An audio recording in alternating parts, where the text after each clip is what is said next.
አሉላ አባ ነጋ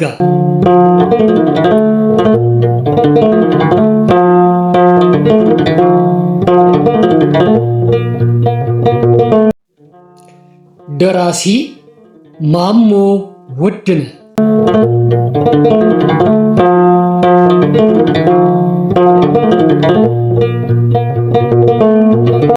የታሪክ ሚዲያ ላይ ተዘጋጅቶ የቀረበ ታሪካዊ ልቦለድ ትረካ።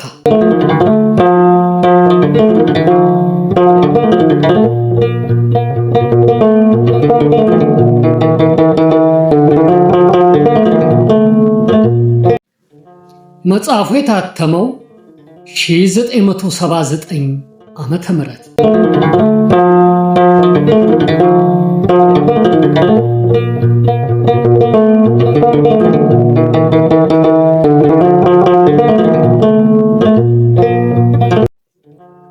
ውድ የቻናላችን ተከታታዮች በባለፈው ክፍል 19 ትረካችን ራስ አሉላ መንገሻ ወደ ምኒልክ እንዳይሄዱ ቢሞክሩም መንገሻ ግን ምክራቸውን ሰምተው ከጉዞ እንዳልተገቱ እንዲያውም ራስ አጎስን ልከው በሳቸው ቤት ተጠልለው የነበሩትን በየነን አስወጥተው ለጣሊያኖች አሳልፈው መስጠታቸውን በዚህ የተነሳም በራስ አሉላና መንገሻ መካከል የከረረ ጸብ መፈጠሩንና ነገር ግን ጉዳዩን የሰሙት አፄ ምኒልክ መንገሻ ለአሉላ ይቅርታ እንዲያደርጉላቸው የሚገልጽ መልእክት ከላኩና መንገሻም መልእክቱን ከተቀበሉ በኋላ በጨጌው ቴዎፍሎስ አማላጅነት ሁለቱም እርቅ አካሄደው ከራስ አጎስና ከራስ ወልደ ሚካኤል ጋር ወደ ሸዋ ማቅናታቸውን ሸዋ አዲስ አበባ ሲደርሱ ለአራቱ ራሶች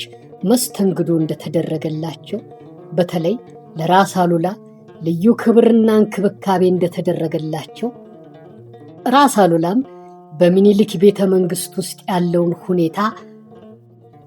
ሁኔታና በተደረገላቸው ልዩ እንክብካቤ ተደስተው ለኢትዮጵያ የሚያስፈልጓት ንጉሥ አፄ ምኒልክ ናቸው ማለታቸውን መንገሻ ትግራይ ሲመለስ እሳቸው ግን አዲስ አበባ ለመቅረት መወሰናቸውንና ሌሎች ታሪኮችንም አድምጠናል። አሁን ደግሞ የእሱን ቀጣይ ክፍል 19 እናዳምጣለን። እናንተም ልክ እንደዚህ ከዚህ ቀደሙ ትረካችንን እስከ መጨረሻው በጥሞና እንድትከታተሉልን ቻናሉንም ሰብስክራይብ፣ ላይክ፣ ሼር እና ፎሎ እንድታደርጉልን በትህትና እየጠየቅን አሁን ወደ ሙሉ ትረካው እናመራለን።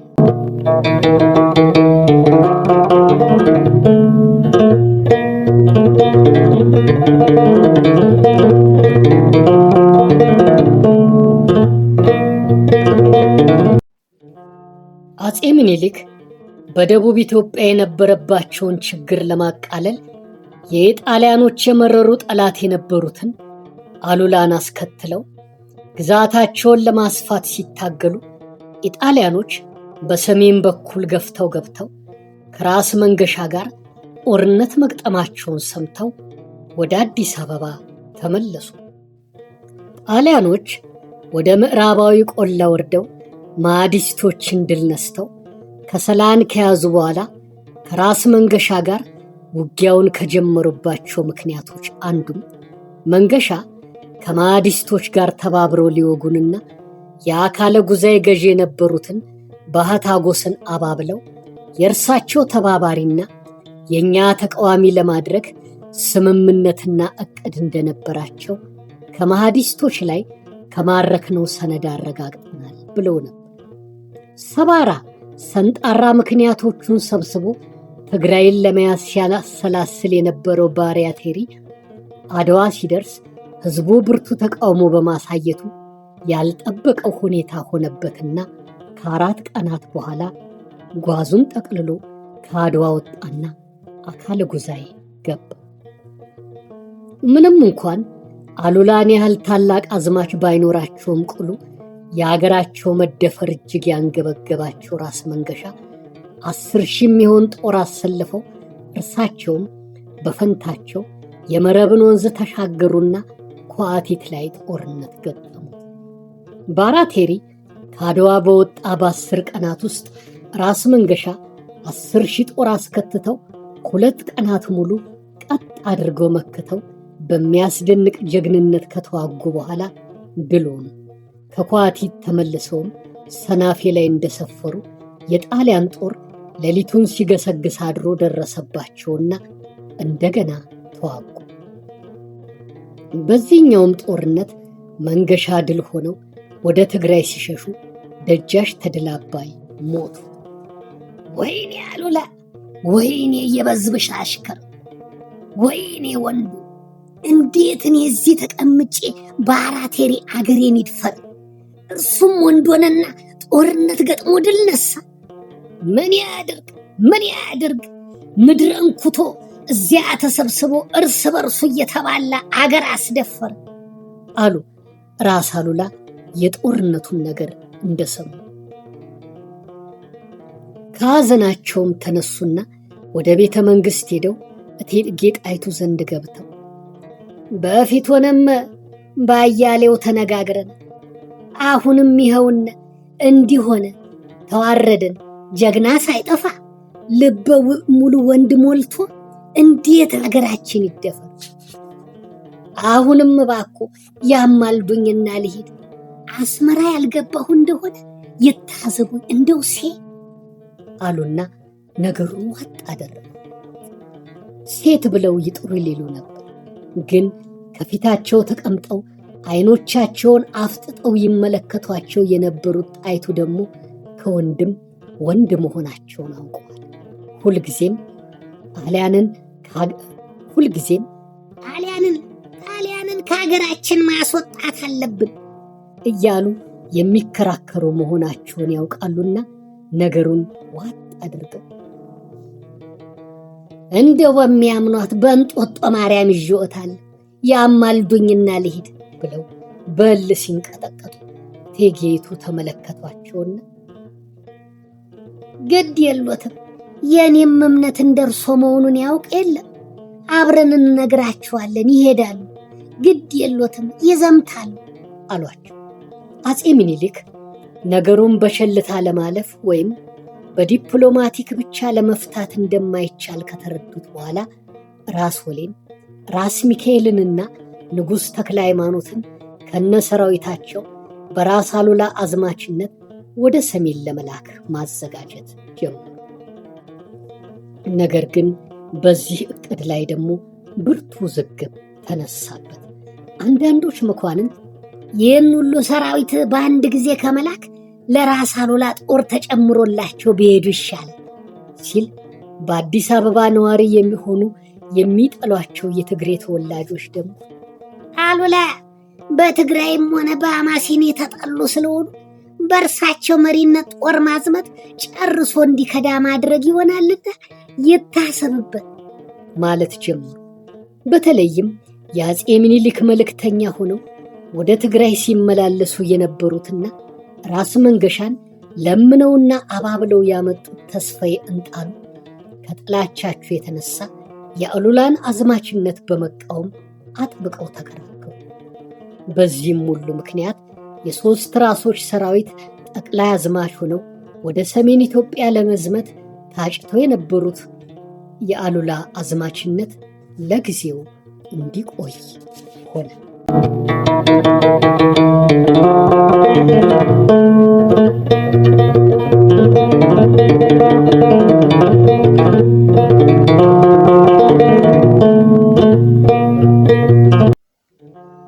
ነገር ግን ከሰሜን ኢትዮጵያ ወደ አፄ ምኒልክ ቤተ መንግሥት ይጎርፍ የነበረው ዜና የጣሊያኖችን ዝግጅትና ትግራይን ካልያዙ የኤርትራ ግዛታቸው ሊረጋጋላቸው እንደማይችል ያመኑበት ጉዳይ በመሆኑ ባልታሰበ ቀን መቀሌ ሊገቡ እንደሚያስቡ የሚያመለክት ስለነበረ አፄ ምኒልክም በጥብቅ እያሰቡበት ሄዱና የጣሊያኖች ማስፈራሪያ የሆኑትን አሉላን የማዝመቱን ጉዳይ እያመኑበት ሄዱ።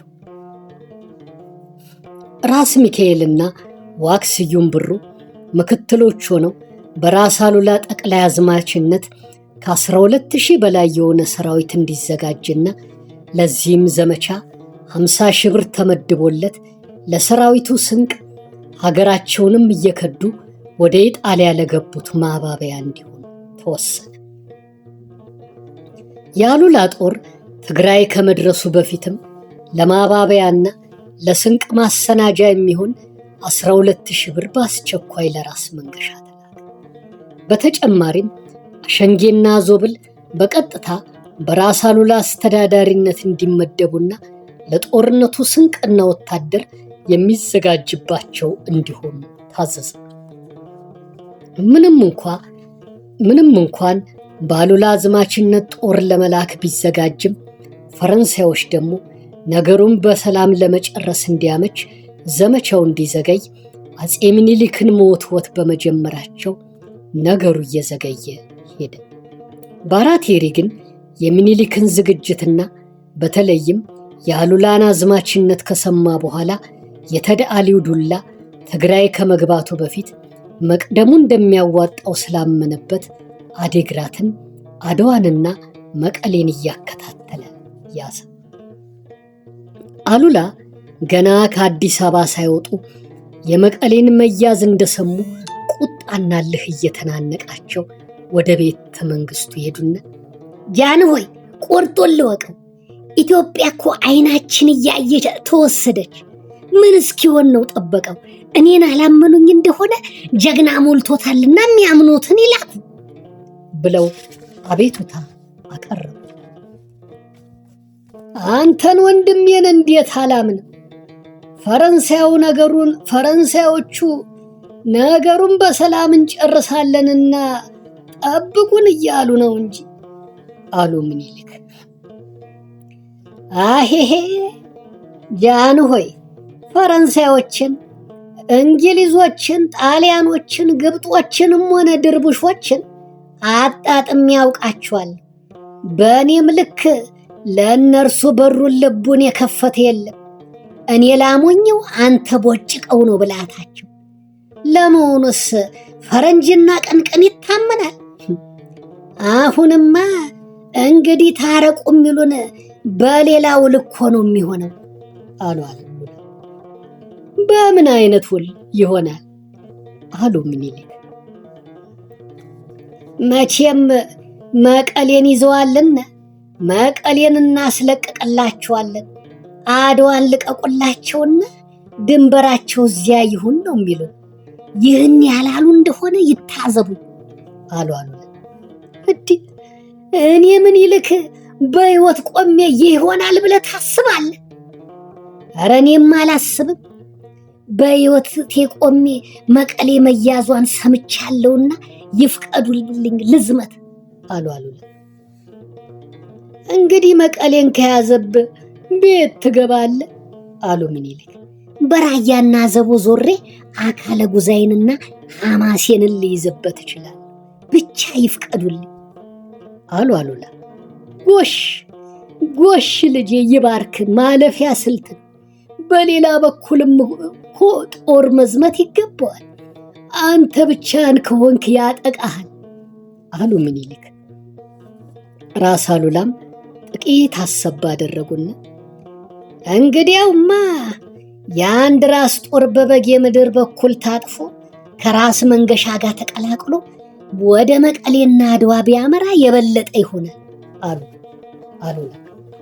ጎሽ ማለፊያ ነው፣ ይባርክ። እንግዲያው በበጌ ምድር በኩል ራስ ወሌ ይሻገራል አሉ ምኒልክ። በዚሁ ነገሩ አለቀ። ራስ አሉላ ከ3000 በላይ የሚሆን ወታደር አሰልፈው ሚያዝያ 25 ቀን 1887 ከንጦጦ ተነሱ። በውስጣቸውም ደጃች አንዳርጋቸው፣ ዋክስዩም ጎበዜ፣ ደጃዝማች ኃይለማርያም፣ ፊታውራሪ ንጉሱ፣ አዝማች አበራና ደጃች ተድላ ዋህድ ተደለደሉ። አሉላ ጉጉትና ሲቃ እየተናነቋቸው ጉዞአቸውን ቀጠሉና በወሬ ኢሉ በኩል ተጉዘው ቦሩ ሜዳ ደረሱ። ዋናው ጉዳያቸውም በዚያን ጊዜ የእጁን አጠቃለው ይዘው ከነበሩት ከራስ ወሌ ጋር ተገናኝተው በወጣው እቅድ መሰረት ዞብልን ከራስ ወሌ ለመረከብ ነበር። በዚያን ጊዜ በአፄ ምኒልክ ዘንድ ተደማጭነት ከነበራቸው መኳንንት አንዱ ራስ ወሌ ነበሩ። የእቴጌ ጣይቱም ወንድም ናቸው። ታዲያ ነገሩን ከራስ አሉላ እንደሰሙ ጠቅላላውን ዘመቻውን ተቃውመው በባራቴሪና በአፄ ምኒልክ መካከል ገብተው ነገሩን በሰላም ለመጨረስ እንደሚችሉ አስረዷቸው።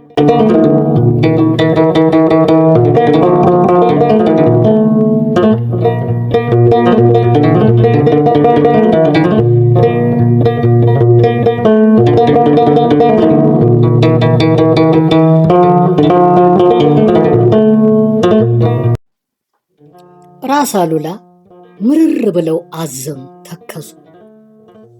እንደው አውሬ እያደንኩ በረሃ በተቀመጥኩ በተሻለኝ ነበር። የጎበዝ አለቃ ሆኜ በተዋጋሁ ቁጭቴን በተወጣሁት ነበር ብለው ሲያዝኑ አዝማች አበራ ሰሙና ከዚህ ሌላ ምን እናደርጋለን? የዮሐንስ ቤት እንደው ቀርቷል። እንደ ልቡ አይናገሩ፣ አይከራከሩ። የሸዋው ነገር አይታወቅም። ትዕግስትን ከነርሱ ተምሬያለሁ፣ መታገስ ነው አሉ አዝማች በሚኒሊክ ቤተ መንግስት ለብዙ ጊዜ የቆዩ መሆናቸውን ለማሳወቅ ያህል።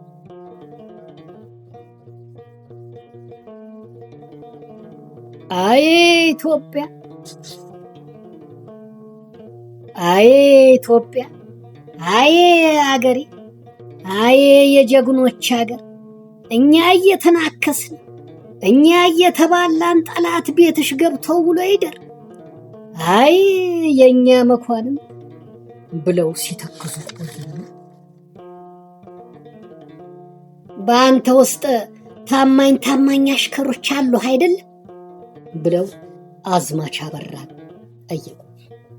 ለምን ስራ የሚሆኑ አሉ አዝማች። ወደ አገር የምንልካቸው ወደ አማሴን የሚሄዱ ብለው ጠየቁ አዝማች። አዎን ወደ አማሴን ሄደው ከአንተ ቤት ገብተው ከዘመዶች ጋር ተገናኝተው የሚመለሱ። አዝማች አበራ በሐሳባቸው ከአሽከሮቻቸው መካከል ታማኞቹን ለመምረጥ ሲያምሰለስሉ አሉላም ኢላማቸውን መምታታቸውን በማረጋገጥ በጉጉት ይመለከቷቸው ጀመር። አዎ እንዴታ አሉኝ እንጂ አይሳነኝም ብለው አዝማች አበራ የታማኝ አሽከሮቻቸውን ብዛት በሐሳባቸው እየቆጠሩ ተራ በተራ ሲያጣጥፉ ቆዩና ለዛውም 10 የሚሆኑ በጣም ታማኞች አሉ። የተወለዱት የት ነው አሉ አሉላ። ከኔው ጋር አማሴኖች ናቸው አሉ አዝማች። መልካም ነው፣ መሸት ሲል ለብቻ 5ቱን አምጣልኝ፣ ጉዳይ አለኝና ወደ አማሴን እሰዳችኋለሁ አሉ አሉላ።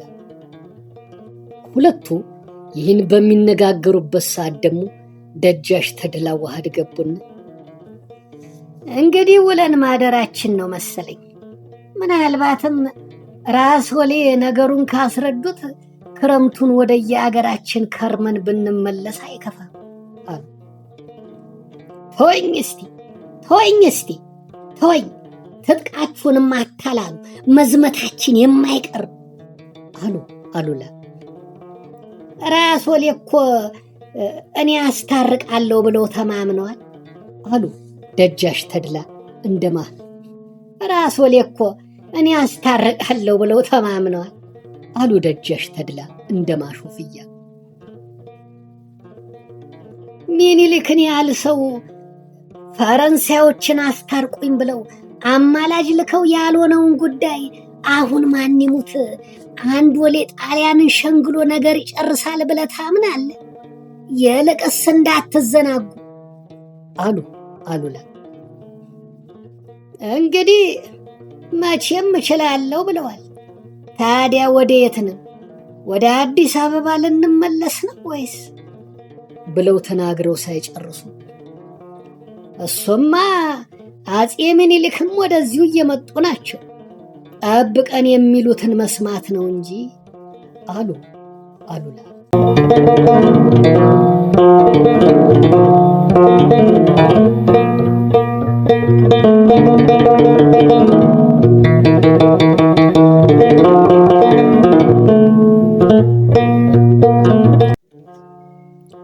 መሸት ሸት ሲል አዝማች አበራ ታማኞቻቸውን መርጠው ወደ ራስ አሉላ ድንኳን ወስደው አቀረቧቸው። ራስም የተመረጡትን አሽከሮች የትውልድ መንደራቸውን፣ ወላጆቻቸውንና የዘር ሐረጋቸውን እየጠየቁ አጣርተው ካወቋቸው በኋላ ልጆቼ፣ ጎበዞቼ፣ አባቶቻችሁ አያቶቻችሁ ዘር ግንዳችሁ ታማኝ ነው። እኔም በዝናም በተግባርም አውቃችኋል። ቀደም ብላችሁ ወንድማችሁን አበራን ተከትላችሁ ሸዋ ገብታችሁ የኖራችሁትም ለጠላት አንገዛም ብላችሁ መሆኑን አላጣሁትም። አሁን እንደምታዩት ጠላታችሁን ከሀገራችሁ አስወጥተን ለመግባት ይኸውና ጉዞ ጀምረን። ስለዚህ እናንተም ነጋዴዎች ተመሰላችሁ አገራችሁ ገብታችሁ ከዘመዶቻችሁ ጋር ከተገናኛችሁ በኋላ በነጋዴ መልክ አስመራ ገብታችሁ አንደኛ በጠቅላላው ጣሊያን የሚሰራውን ስራ፣ ሁለተኛ ወታደሩ የት እንደሰፈረ፣ ሶስተኛ ከየት ተነስቶ በየት በኩል አድርጎ ወደ ትግራይ እንደገባ፣ አራተኛ ትግራይ የገባውን የጦሩን ብዛትና ሰፈር፣ አምስተኛ መድፉን የጠመደበትን ቦታውን ብዛቱን ልቅም አድርጋችሁ አጥርታችሁ እንድታመጡልኝ መርጫችኋል። ስትመለሱ የድካማችሁን ዋጋ ከፍላችኋል ብለው እጃቸውን እያስመቱ አስምለው ለእያንዳንዳቸው 200 ብር ሰጥተው ሲያሰናብቷቸው፣ ኧረ ግድ የሎትም አይጠራጠሩ፣ ኧረ ግድ የሎትም አይጠራጠሩ፣ ታማኞቼ ናቸው፣ ጠንካሮች ናቸው፣ ያሰቡትን ልቅም አድርገው ያመጣሉ ብለው አዝማችም ጽኑ እምነታቸው አረጋገጡላቸው። ትግራይ ገብተው ባራቴሪን ለማተራመስ ጓጉቶ የነበሩት አሉላ ወረኢሉ ሰፍረው ከሰነባበቱ በኋላ አፄ ምኒልክም ወደዚያው ተጉሰው እንደደረሱ ጉዳዩን አቀረቡላቸው። አፄ ምኒልክ ከጠባብ ምርጫ ላይ ወደቁ። አዲሱን የማስፈራሪያ ዱላቸው ከአማቻቸው ጋር አንጃ ግራንጃ ገጥመው እጀታው ተይዞ ቆያቸው። ሁለቱም እንዳያኮርፉ ምኒልክ ዘዴ ፈጠሩና ይኸውላችሁ ክረምቱ መግባቱ ነው። በዚህ ክረምት ወታደሩን ማንገላታትና አገሩንም ስንቅ አቅርብ ማለት ብርቱ ችግር መሆኑን ሁላችሁም ታውቃላችሁና አሉላም ወደ ዋጊድና በዚያው ሆነ ተጠባበቅ፣ ተስፋዬን ጣሉ ደግሞ ትግራይ ተሻገርና መንገሻን እየረዳ ሁኔታውን እየተከታተልክ ላክብን ብለው ተገላገሉ። አሉላ በሰኔ ወር ወደ ዋግ ገቡና እንደው የዘንድሮን ክረምት አጋሜ ባላሳልፍ ሴት እያላችሁ ጥሩ እያሉ እየዛቱ የጠራሪንና የሳምሬን ወንዞች ተሻግረው ለመዝመት እንዲፈቀድላቸው አፄ ምኒልክን በመልእክት መወትወት ጀመሩ። በቤተ መንግስቱ በኩል ደግሞ የአፄ ምኒልክ የቅርብ አማካሪዎችና እቴጌ ጣይቱም ጭምር ሌላ ሐሳብ አቀረቡ። እንዲህ አሉላን የመሰለ ጦረኛ ሰው ካጠገቦ ለምን ይርቃል? ትግሬ እስከገባ በኋላ ከመንገሻ ጋር ሆኖ ቢወጋንስ? ያለዚያስ ደግሞ ቸኩሎ ጦርነቱን ገጥሞ በለስ ለእርሱ የሰጠው እንደሆነስ?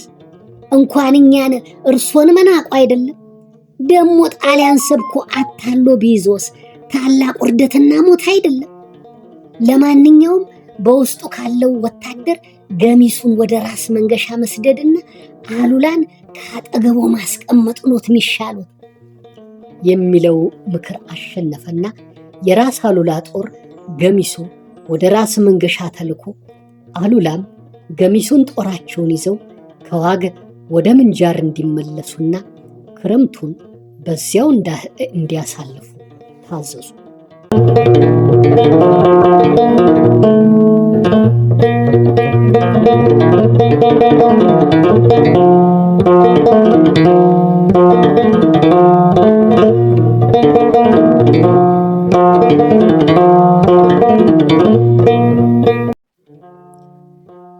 የጣሊያን ጦር በትግራይ ውስጥ መንሰራፋቱን እየቀጠለ ስለሄደ ሚኒሊክም የተጠናከረ ጦር ማዝመት የማይቀርላችሁ እየሆነ ሄደ።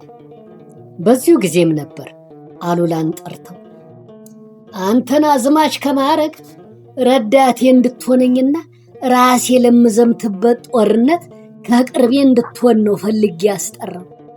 አሁንም ራስ መኮንን እንዲዘምት ታዟልና ስልቱን፣ መንገዱን፣ ሁናቴውን ከሱ ጋር ተመካከሩበት ብለው ከራስ መኮንን ጋር አገጣጠሟቸው። ኧረ እኔ ምን ከፍቶኝ ሲሆን ከጌታዬ ከራስ መኮንንም ጋር ብዘምት ባልጠላው፣ ካልሆነም መንገዱንና ብላቱን አመለክታለሁ፣ ለዚህ የሚረዱም ሰዎች እሰጣቸዋል አሉ። ቅሬታቸው እንዳያጋልጣቸው እየተናነቁ ገና ወረኢሉ ሰፍረው በነበሩበት ጊዜ ወደ አማሴን የሰደዷቸው 5ቱ ምርጥ አማሴኖች በተነገራቸው ስልት መሰረት አስመራ ገብተው በአካለ ጉዛይ፣ በአዲግራት፣ በአድዋ፣ በመቀሌና አምባላጌ በሳምሪ በኩል አድርገው በዋግና በየጁ አቆራርጠው አሉላ ከጠበቁት በላይ መረጃ አቀረቡ።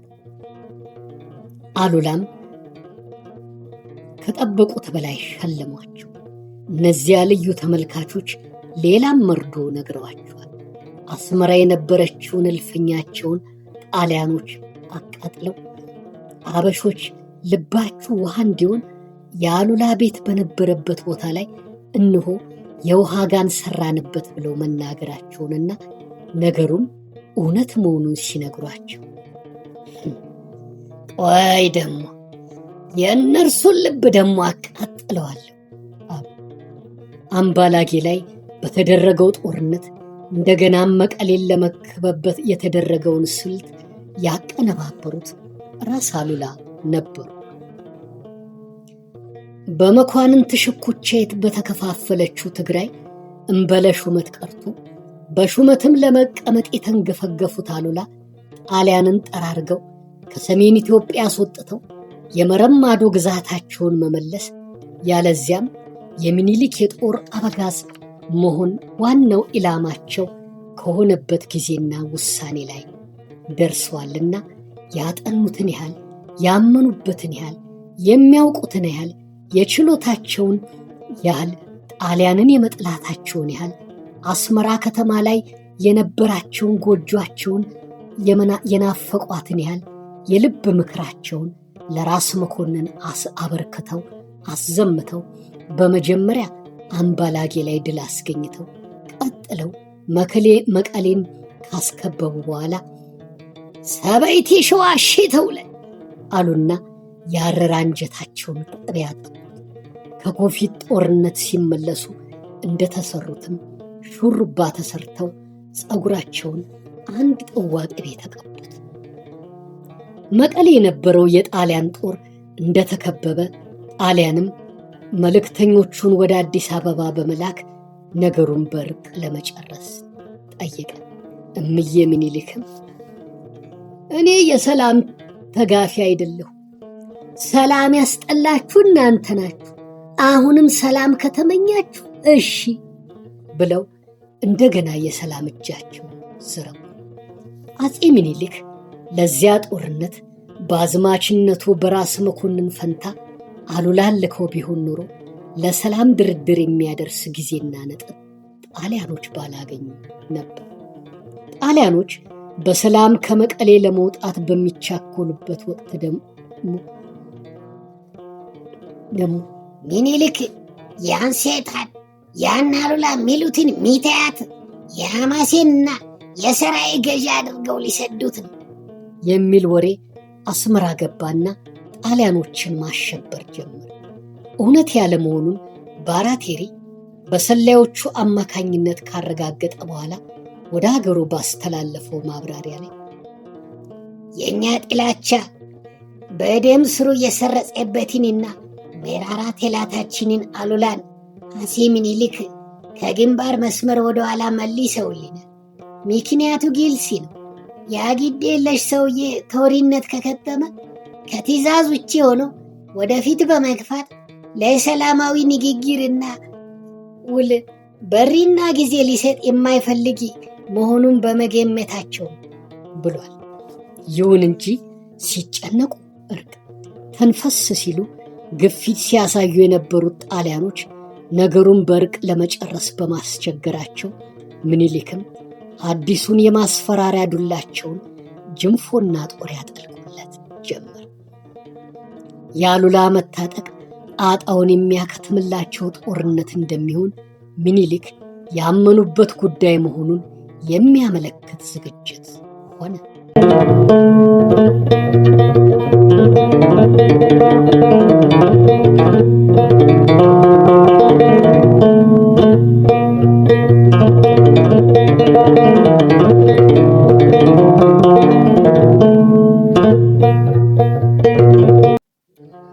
ውድ የቻናላችን ተከታታዮች እስካሁን ስትከታተሉት የነበረው የአሉላ አባ ነጋ ክፍል 19 ቢትረካ በሰማችሁት መልኩ ቀርቦ ተጠናቋል። ይህን አቢ ብለን ከፋፍለን ያቀረብነውን ክፍል 19ን ትረካም በዚሁ አጠቃለናል። በቀጣይ ደግሞ ክፍል 20ን ይዘን እንቀርባለን። እናንተም ትረካችንን ሳትሰለቹ በትዕግስት ስላዳመጣችሁልን እጅግ አድርገን እናመሰግናችኋለን። በቀጣይ የምንለቃቸው ቪዲዮዎች ወዲያው በፍጥነት በኖቲፊኬሽን አማካኝነት እንዲደርሳችሁ የደወሏን ምልክት በመጫን ቻናላችንን ሰብስክራይብ አድርጉልን፣ ላይክም አድርጉልን። ሼር እያደረጋችሁ ለሌሎች በማዳረስና ሌሎችም ቻናላችንን ሰብስክራይብ እንዲያደርጉ በመጋበዝ የቻናላችንን ቤተሰቦች ቁጥር አሳድጉልን። በኮሜንት ቦታ ላይ ማንኛውንም ሐሳብ፣ አስተያየት፣ ጥቆማና ምክር ጽፋችሁ አስቀምጡልን። በጀግኖች አባቶቻችን ደም አጥንትና መስዋዕትነት አገራችን ኢትዮጵያ ነፃነቷን ሳታስደፍር ታፍራና ተከብራ እንደኖረች ሁሉ ወደፊትም በልጆቿ ኃያል ክንድ ነፃነቷን አስጠብቃ ትኖራለች። የአሁኑም ሆነ መጪው ትውልድ የጀግኖች አባቶቹን አርአያ ተከትሎና አደራቸውን እያስታወሰ አገሩንም ሆነ ወገኑን ከጠላት ይጠብቅ። የልማት አርበኛ ሆኖም ጠንክሮ እየሰራ ኢትዮጵያን ካስከፊው ድህነት አላቆ ከጥገኝነት ነፃ የሆነች ሀብታም ሀገር ያደርጋል። ይህ የሁል ጊዜ ማሳሰቢያችንና መልእክታችን።